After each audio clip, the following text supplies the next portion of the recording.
We live in very strange times. In fact, this week I was meeting with someone who was sharing with me they were trying to figure out how to write a Christmas letter.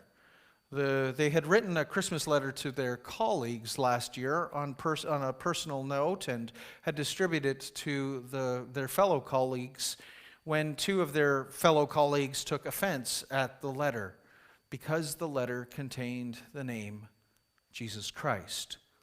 It used to be very common that we could give letters out to people and distribute letters that spoke of Christmas and Jesus taking on flesh and dwelling among us, and no one would think of anything about it. And in a day and age where we are incredibly tolerant, or at least we celebrate our tolerance by celebrating holidays such as Eid or Hanukkah, it's a strange thing that we find ourselves in these days where we cannot mention the name of Jesus Christ. His name is offensive in such a deep way that people struggle to even hear of that name. We live in a post-Christian world, and for many of us, this is a very disorienting time. We find that the last 2 years or so have really accelerated this incredible change within our culture that we've been witnessing and seeing undergo for quite some time. We've seen throughout history how there is both progress and regress at the same time. It's always been the pattern of human history that there are times of great progress, and at the same time there is regress. And our culture continues to establish this pattern that while we've seen many advances medically and in technology, there are also moral issues that continue to be of great concern. Just this week, for example, we saw our Parliament, our Canadian Parliament, pass a law, Bill C-43, I believe it was, which was supported unanimously with all party support, which in its bill states that conversion therapy ought to be banned. Now, conversion therapy, most broadly defined, as it's been defined in the bill, basically states that if you are to address anyone who is struggling with their gender confusion, that you could be, if you try to dissuade them from any sort of thinking in terms of gender dysphoria, that you can be found guilty, as though it were a hate crime, as it were. And as a result of this, we have great confusion in our country about what is gender, what does it mean to be male and female. At the same time, the London Free Press could write an article this week and discuss how Canadians are rapidly embracing a type of care for those who are struggling with gender dysphoria that really does not and has not been scientifically vetted to the depths that it needs to be done, that Canadians are rushing ahead in the medical field without adequate time and investigation as to the implications of producing drugs and giving drugs that block hormones. And so we're living in this very strange time.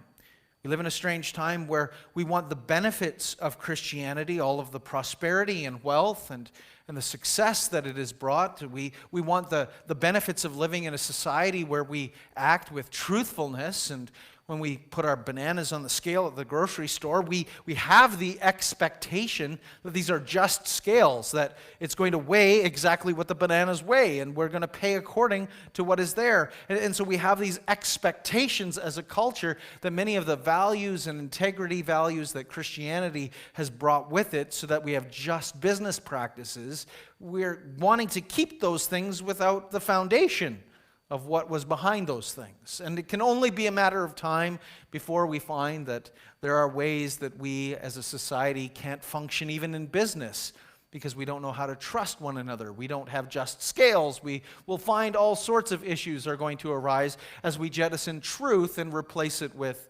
whatever else we want it replaced with. And so we live in this upside down time. We live in a time where we're being told that as Christians, we're on the wrong side of history. And being on the wrong side of history means that there is social progress that is happening, and unless we jump on board that bandwagon of social progress, that we are those who are not going to be following in the patterns and ways of this world. And so it's resulted in a lot of difficulties for Christians. What does it mean to stand for Christ in these days? What does it mean to bear witness? On one hand, there are those who think that we need to reclaim power and we need to recapture positions in government and authority, and by doing so that we can re-exert our rights as Christians. And on the other hand, there are those who are suggesting we need to be a prophetic minority in this culture and that we need to live in a way that speaks prophetically to the powers that be. In the midst of this, I think the book of Esther comes to us in an incredibly helpful way. It speaks to us about what it means to look like witnesses for Christ in a world where it's full of moral compromise, even from within the people of God. And as a result of that, we come to the book of Esther to really examine what does it mean to be a people who live as witnesses for Christ. So the first thing we need to do is we need to capture the story of Esther and get a quick overview. It's a book of 10 chapters, and we don't have time to read all 10 chapters, so let's summarize the book this morning. The book of Esther takes place during the days of King Ahasuerus. We're told in chapter 1, also known by the name of Xerxes. It's during the time that is between Ezra and Nehemiah. Ezra and Nehemiah are one book, but the book of Ezra begins with the story of the rebuilding of the temple, and the book of Nehemiah begins with the story of the rebuilding of the walls of Jerusalem. During the middle of this time, there have been people going back from Persia, from Babylon, back into Jerusalem, but some have remained as captives. And we find that the story of Esther takes place here. It's during the reign of King Ahasuerus of about 486 to 465 BC. And so we find that the story brings us there. And what happens in the book of Esther is it describes a situation where an edict has been pronounced by the king for the extermination of the Jewish people. Now, while these things are going about, we can read what has been happening about this threat of extermination in Esther chapter 3, verses 12 through 15. There we read these words. The king's scribes were summoned on the 13th day of the first month, and an edict according to all that Haman commanded was written to the king's satraps and to the governors over all the provinces, and to all the officials of all the peoples, to every province in its own script, and every people in its own language. It was written in the name of the king Ahasuerus, and sealed with the king's signet ring. Letters were sent by couriers to all the king's provinces with instruction to destroy, to kill, and to annihilate all Jews, young and old, women and children, in one day, the 13th day of the 12th month, which is the month of Adar, and to plunder their goods. A copy of the document was to be issued as a decree in every province by proclamation to all the peoples to be ready for that day. The couriers went out hurriedly by the order of the king, and the decree was issued in Susa, the citadel. And the king and Haman sat down to drink, but the city of Susa was thrown into confusion. And so, to understand how this edict came about, we need to understand the plot of Esther. In the first chapter, what we find is that Ahasuerus' wife, Vashti, the queen, refuses to come to a feast that is being hosted by her husband. And so, being a typical Mesopotamian despot that Xerxes is, he gets rid of his wife and divorces her. And so in chapter 2, we find that the king has to find a new wife from his harem, and out of this is chosen Esther, a Jewish girl.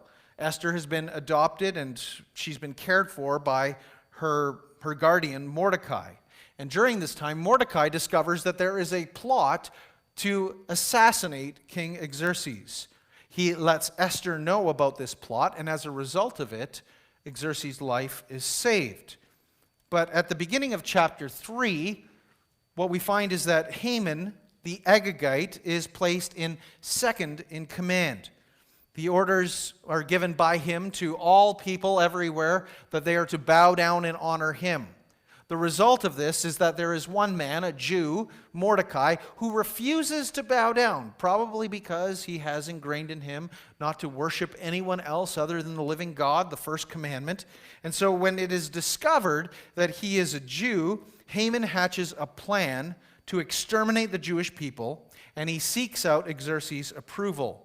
And so as a result, when Mordecai hears about the plan, he reacts with grief, but he responds with faith, even though he doesn't know how deliverance is going to come. And so Esther asks him to fast and says that she will go and risk her life by going into the king's presence without being summoned, which could certainly result in her death, and go and plead for her people. And so what Esther does is she goes into the king and she invites him to a feast that she is putting on. In this feast, she invites both Xerxes and Haman, along with many others. Haman boasts about how wonderful it is that he has risen to power and all of his successes and achievements, and he gets advice to have a gallows built by his wife and friends so that Mordecai can be hung on it, because Mordecai refuses to honor Haman. But in chapter 6 of the book of Esther, what we find is that everything takes a turn. The king can't fall asleep. So what do you do when you can't sleep? You get someone to read to you, right? This is what Xerxes does. He gets some bedtime reading. And the bedtime reading that he has is his own edicts and counsels and advice. And in it, he discovers that Mordecai is the one who saved his life from an earlier assassination attempt. And so when he asks how Mordecai is to be honored, what we find is that in chapter 6, Haman comes in, unaware that the king hasn't been able to sleep, unaware that the king wants to honor Mordecai. And when he comes in, Haman comes in, what we find in chapter 6, verse 6, is that Haman came in, and the king said to him, "What should be done to the man whom the king delights to honor?" And Haman said to himself, "Whom would the king think to delight, to honor more than me?" And Haman said to the king, "For the man whom the king delights to honor, let royal robes be brought which the king has worn, and the horse that the king has ridden, and on whose head a royal crown is set, and let the robes and the horse be handed over to the one of the king's most noble officials. Let them dress the man whom the king delights to honor, and let them lead him on a horse through the square of the city, proclaiming before him, 'Thus shall it be done to the man whom the king delights to honor.'" Then the king said to Haman, "Hurry, take the robes and horse, as you have said, and do so to Mordecai, the Jew, who sits at the king's gate. Leave out nothing so that you have mentioned." So Haman took the robes and horse, and he dressed Mordecai and led him through the square of the city, proclaiming before him, "Thus shall it be done to the man whom the king delights to honor." So Mordecai is embarrassed. He wanted the honor for himself, and he failed to realize that the king was honoring Mordecai for protecting the king's life after the assassination plot. So in the midst of all of this, Haman is humiliated, and he builds a gallows for Mordecai. And suddenly, Mordecai is being honored rather than being executed. In the meantime, Esther has a second banquet that she prepares. She's cunning and she's a brave woman. She exposes Haman's plot, and when this is found out, as Haman is there in the midst of this, as the plot is discussed and it's revealed that what is going to happen is that the king was to be issuing this decree, and it was done by Haman. Haman is exposed, the king becomes angry, and he gets up and leaves. Haman gets up, and presumably he goes and bows before Esther to plead for mercy. But when Xerxes comes back in, what he sees, he perceives that Haman is actually assaulting his wife, we can only presume. And he orders that Haman be hung on the gallows that Haman had built for Mordecai to be hung. But things still need to be sorted out. The royal edict to kill the Jews has gone out to 127 provinces, and according to the law of the Medes and the Persians and all such, that when you make a law, apparently it can't be changed, and so you do what you do with the United States Constitution. You amend it. And so an amendment is made, not to exterminate the Jews. The royal officials race out to the provinces and take this news, but now the roles are reversed. Those who sought to kill the Jews are the ones who are killed. And the book ends with a festival of Purim, that the lot has been cast against them by Haman, and it has been reversed. Now, with that understanding of the book of Esther, that's an overview of the book. I want us to see three things that point us to the glory of Christ. First, the thing that I want us to see is that when we are called to be witnesses for God in this world, we are called to trust the God of great reversals. The story of Esther is all about great reversals. We even read about it in chapter 9, that there is this reversal that takes place. We need to understand a little bit about why these things take place. Haman, the Agagite, wants to eliminate the Jews. He is a proud and arrogant man who boasts about all of his successes. His name in Hebrew, we're not precisely sure by the Hebrew what it means, but most likely it means the celebrated one. And Haman, who wants to be celebrated because he is proud of all of his achievements and accomplishments, is not the one who has celebrated. We'll see that in just a moment. Haman comes from the Amalekites. Now, the Amalekites have always been a pain in the behind of the Israelites, literally. From the earliest days when Israel came out of Egypt, crossed the Red Sea, and were wandering in the wilderness, going towards Sinai, it was the Amalekites who were the pain at the back of the Israelite gathering. So as the people were leaving Egypt and going towards the Promised Land, the Amalekites would pick off the weak ones who were at the back of the pack, killing them off, we're told in Exodus 17, verses 8 through 16. It was also during the time of King Saul in his reign that the Amalekites were a pain to him. It was actually King Agag who was a difficult opponent to Saul. We discover that in 1 Samuel. And Haman is an Agagite, most likely a descendant of King Agag, king of the Amalekites. The Amalekites have always had it out to destroy the Jews, ever since they left Egypt. And so this has been their plan, to eliminate the Jews and to cause great grief and pain.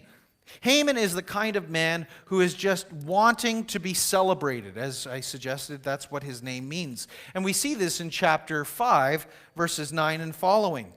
Haman, we're told, went out that day joyful and glad of heart. But when Haman saw Mordecai in the king's gate, that he neither rose nor trembled before him, he was filled with wrath against Mordecai. Nevertheless, Haman restrained himself and went home, and he sent and brought his friends and his wife Zeresh. And Haman recounted to them the splendor of his riches, the number of his sons, and all the promotions with which the king had honored him, and how he had advanced him above the officials and the servants of the king. Then Haman said, "Even Queen Esther, let no one but me come with the king to the feast she has prepared. And tomorrow also I'm invited by her together with the king.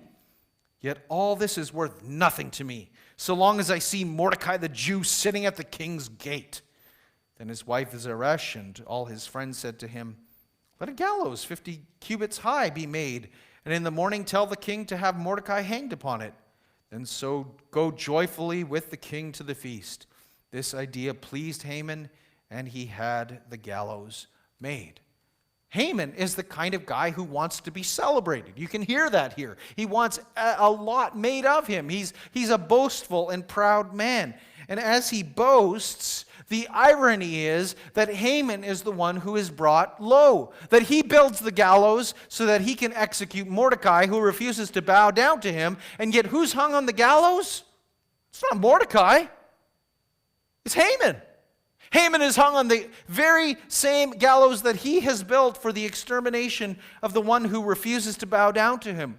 This whole situation, this whole book is a reversal. As we saw in chapter 9, verse 22, that it's a day that is turned from sorrow to rejoicing, from mourning to celebration. And the reason for that is the threat against the Jewish people to be exterminated has been reversed. And their enemies who sought to kill them are the ones who face death. And this is the way that God seems to always work. He brings about great reversals. He brings about these reversals that when people are boasting and talking about being on the right side of history, it's quite astonishing. It's quite astonishing to think that someone knows the end of the story as though they can foresee where progress is heading and it's going to be unstoppable and boast in it. And the Lord has a way of loving to turn things upside down. And he does this over and over and throughout history. And he does this because, as James 4:6 tells us, God opposes the proud, but he gives grace to the humble. And what we find in this story is that those who are low are raised up, and those who are exalted are brought down. Haman, who boasts of his high position of being raised above all officials, is brought to his own demise by his very own evil deeds. The story is full of reversals because this is how God works. God brings about salvation through judgment. That God brings about the reversal of sin and death by his punishment of sin and death. And things may look bleak, and things in history may be heading in a trajectory that look terrible, but that does not mean that we should lose hope. In fact, for all the more reason, we should hope in God, the God who is working in history, which means that the second thing that we need to trust in God for is not only that he is the God of great reversals, but that he's the unseen God of history. In the book of Esther, it is the only book of the Bible where God is never mentioned. Not once by name, not once by inference. The closest we get to God being referred to or a reference is that Esther commands Mordecai to fast. There's not even a command to pray. It probably suggests this is how far the Jewish people in exile have descended in terms of their godlessness, really. And yet they are humbled. And yet, while God is nowhere mentioned in the book, he is everywhere throughout this book. He is all throughout this book because as Haman is seeking to destroy the Jews, what he does is he casts lots to determine the time when the Jews should be destroyed. And that time is about a year in advance. And Proverbs tells us, in Proverbs 16, verse 33, that the lot is cast into the lap, but its very decision is from the Lord. That God is in control of even the lots that are cast. That all of history is under the sovereign control of God. And not only that, but Esther can go into the presence of the king and she can fear for her very own life. And yet, we know from Proverbs 21, verse 1, that the king's heart is a stream of water in the hand of the Lord. He turns it wherever he will. And so God can steer the heart of Xerxes to do what he wants him to do without ever having to manipulate him or cajole him. He can work in such ways that the circumstances of this world direct even kings to accomplish what God wants to do. Esther can risk her life, and yet God is in control. Where is God in this book? He's hidden all throughout this book, but he's there. And even though God does not appear by name, he is a main character because he is the God who is sovereign over history. He rules over history. Nothing happens outside of God's good plan, as we've been learning, even in our Sunday school, our children's ministry moment. And because of that, then, we can trust an unseen God. When we don't know what's happening, when we don't know what's going on, God's got it. Even though you don't know the circumstances of what's going on in this day, God is in control. Which leads me to the third thing that we need to do, is that we need to trust in the weakness of God. Now, as evangelicals, this is probably a phrase that makes us feel a little awkward. And I get this phrase from my good friend Martin Luther. Now, Luther is not, I don't think he would want me as his friend, but regardless, he's been a dear friend to me. Luther would often talk about the weakness of God in his theology of glory versus the theology of the cross. You see, we love to celebrate this big God theology, this doctrine of the sovereignty of God. And rightfully, we believe in God being sovereign over everything. Rightfully. It's true. God is in control. He steers the heart of the king like a water course. And so God is sovereign over history.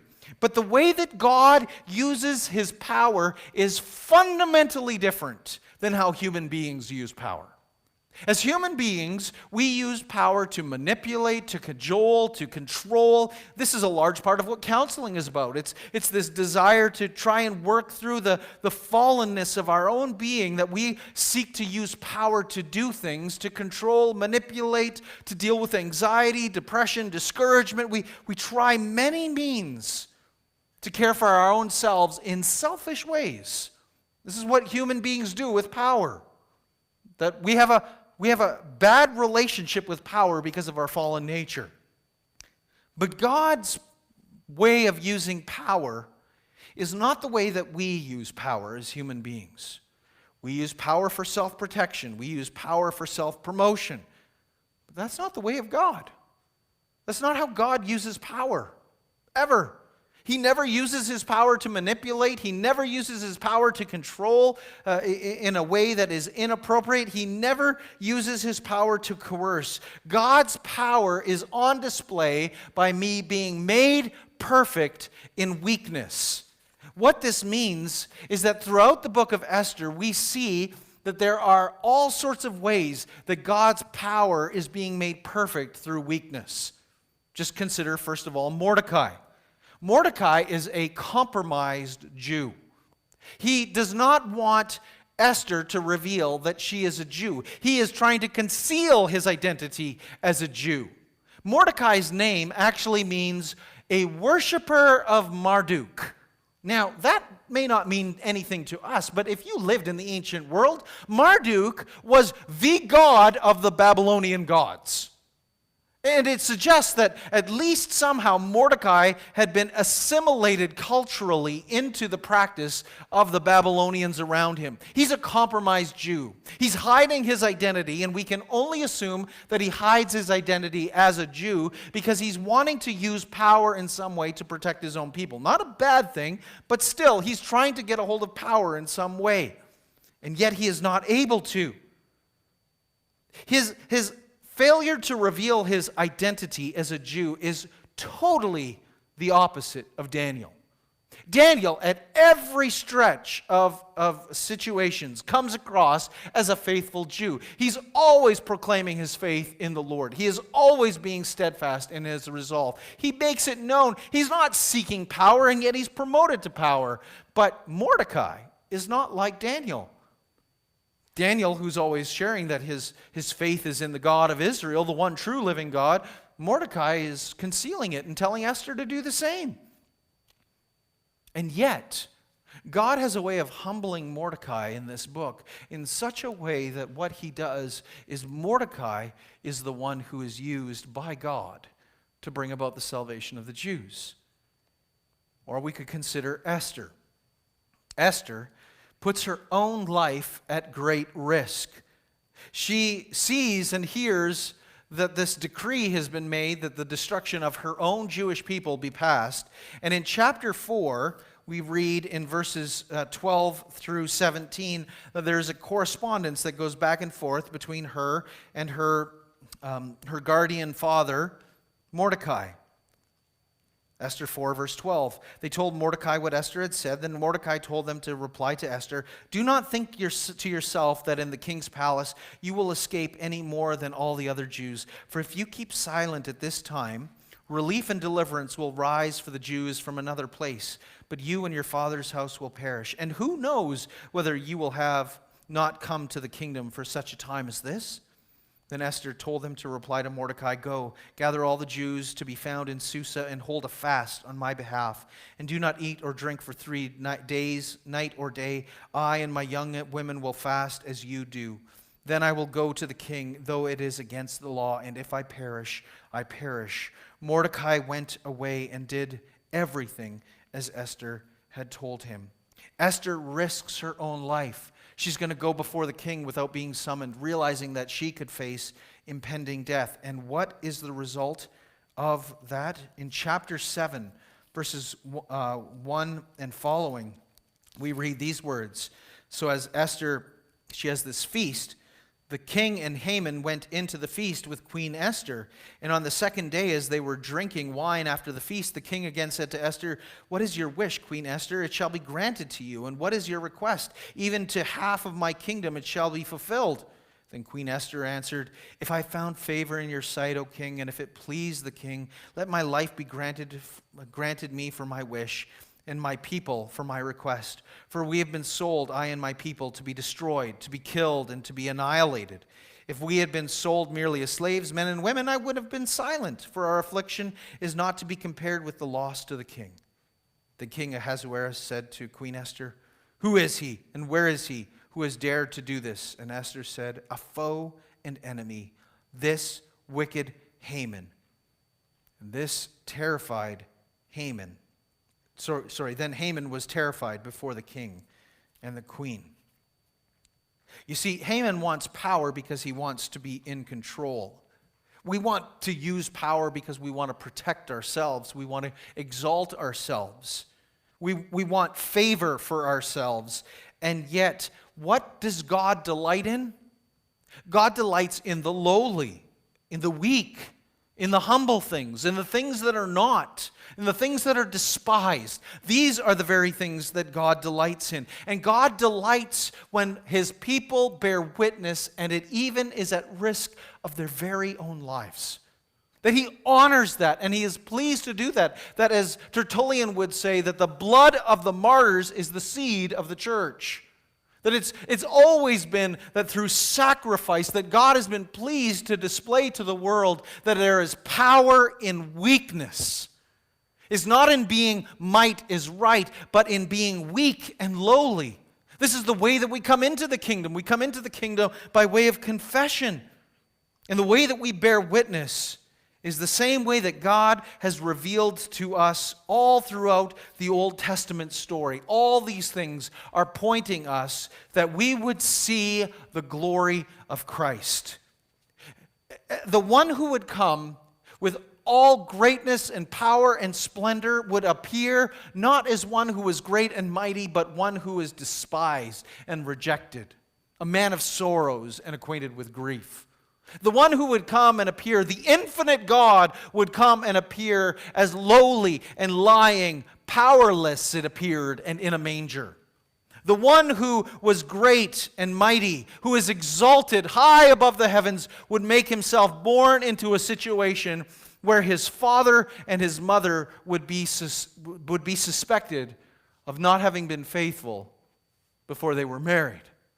He put himself at all sorts of disadvantages, all sorts of weakness. He came into this world that the God of the universe, Augustine would say this, the God of the universe, the God who fed the angels, would be fed at his mother's breast. The God who sustained the universe by his word would be sustained as he was fed by his own mother. The God who is infinite and great would become finite and be held in his mother's hands.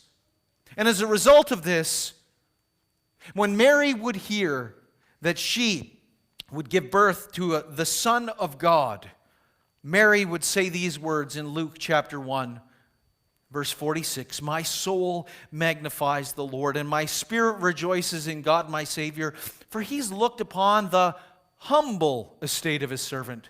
For behold, from now on all generations will call me blessed. For He who is mighty has done a great thing for me, and holy is His name. And His mercy is for those who fear Him from generation to generation. He has shown strength with His arm. He has scattered the proud in the thoughts of their hearts. He has brought down the mighty from their thrones and exalted those of humble estate. He has filled the hungry with good things, and the rich He has sent away empty. He has helped His servant Israel in remembrance of His mercy, as He spoke to our fathers, to Abraham, and to his offspring forever." This is the song of Mary, because the God of the universe is the God of great reversals. He's the God who tears down kingdoms and puts up new kingdoms. It's why it's absolutely foolish to claim that you are on the right side of history when you don't know the end of history. It is absolutely mind-boggling to boast in these things. Because God is the God of great reversals. And He is also the God of weakness, who goes to a cross. and God dies. Jesus, the Son of God, goes to the cross and he dies. And in dying, it looks like God is powerless and weak. And yet God raised his Son on the third day to demonstrate that it is by his very own weakness that his power is made perfect. This is why the Apostle Paul would say in Philippians 2 that though Jesus, being in the very nature of God, did not consider equality with God something to be grasped, but he made himself nothing. He emptied himself and he became a servant. And becoming a servant, he humbled himself. Being born in the likeness of men, found in the human form, he humbled himself by becoming obedient to the point of death, even death on a cross. And what did God do? Therefore, God has highly exalted him and bestowed upon him the name that is above every name, so that at the name of Jesus every knee should bow in heaven and on earth and under the earth, and every tongue confess that Jesus Christ is Lord, to the glory of God the Father. And if that is the pattern of how God works, he works even in his own Son in displaying the reversals come through humility and weakness and lowliness, then what ought to be the mindset of every believer? Philippians 2:5, even before we read those verses, have this mind among yourselves, which is also yours in Christ Jesus. This ought to be our mindset. This ought to be our way. That the way that we move forward is by faith in an unseen God who reverses history and its patterns through weakness. You see, our mission, church, what if it was to embrace weakness and not to avoid it? I really struggled this week in thinking about these things because we have operated from a position of power and of cultural privilege as the church. And we are going into a season, probably a long season, unless the Lord would return,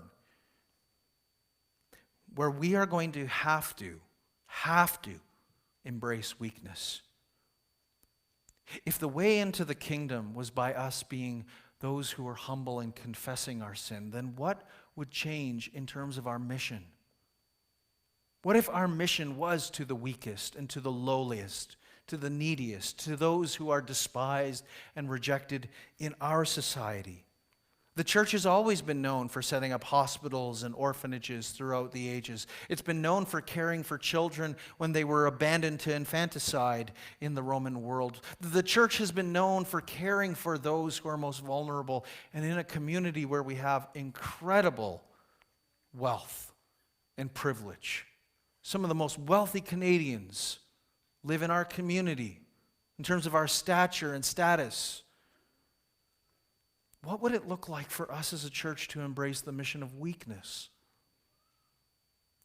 I don't know. But it's something we ought to pray through and think about and consider deeply. Because what if and what might our witness look like if our witness was of weakness, the weakness of God that shows that his power is made perfect in that?